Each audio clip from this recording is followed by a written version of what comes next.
સમાચારની શરૂઆત કરીશું મહત્વના સમાચાર ભાવનગરથી મળી આવ્યા છે। સમરસ હોસ્ટેલમાં વિદ્યાર્થીઓનો હોબાળો સામે આવ્યો છે। વિવિધ માંગોને લઈને વિદ્યાર્થીનીઓ મેદાને આવી છે। સુરક્ષાના મુદ્દે વિદ્યાર્થીઓએ પોતાના સવાલો ઉઠાવ્યા છે। ભોજનમાંથી અવારનવાર જીવજંતુ નીકળ્યાના આક્ષેપો ઉચ્ચારવામાં આવ્યા છે। પ્રાથમિક સુવિધાઓના અભાવે વિદ્યાર્થીનીઓમાં રોષ ફેલાયો છે। એબીવીપીના કાર્યકરો પણ દોડી આવ્યા છે। અધિકારીઓ પણ ઘટના સ્થળે દોડી આવ્યા છે। વિદ્યાર્થીનીઓની રજૂઆત બાદ તંત્ર પણ હરકતમાં આવ્યું છે।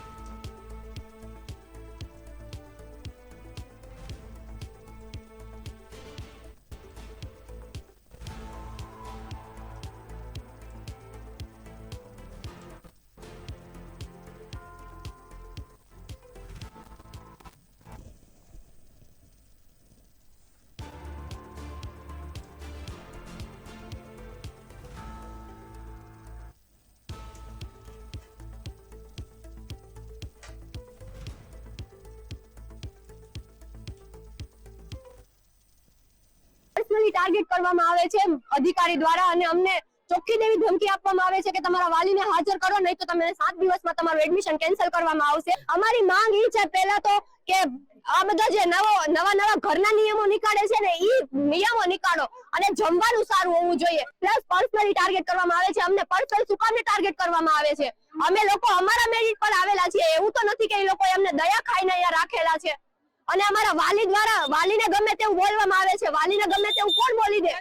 જ્યારે વારંવારથી કોઈ અધિકારી આ ચેકિંગ માટે આવે છે તો ત્યારે બધું જમવાનું ઓકે હોય છે, પણ જ્યારે અહીંયા જે અધિકારી છે મેન પાયલબેન કરીને, તો એ અધિકારી છે એનું જમવાનું અલગ હોય છે। અહીંયા સમરસના જે બહેનો છે, વિદ્યાર્થીનીઓ છે, છાત્રાઓ છે, એમનું જમવાનું પણ અલગ હોય છે। બેન અલગ બનાવડાવે છે જમવાનું અને અહીંના છાત્રાઓ છે એ પણ અલગ ભોજન લે છે। તો એવો વિષય છે બહેનોને ભોજનની અંદર છેલ્લા 4-5 મહિનાથી ખૂબ પ્રકારના પ્રોબ્લેમ થઈ રહ્યા છે। બહેનો બીમાર પણ ખૂબ પ્રકારના થઈ રહ્યા છે। બહેનોને વિવિધ પ્રકારના બીમારીઓ પણ થઈ રહી છે। ત્રીજા માળે રહું છું।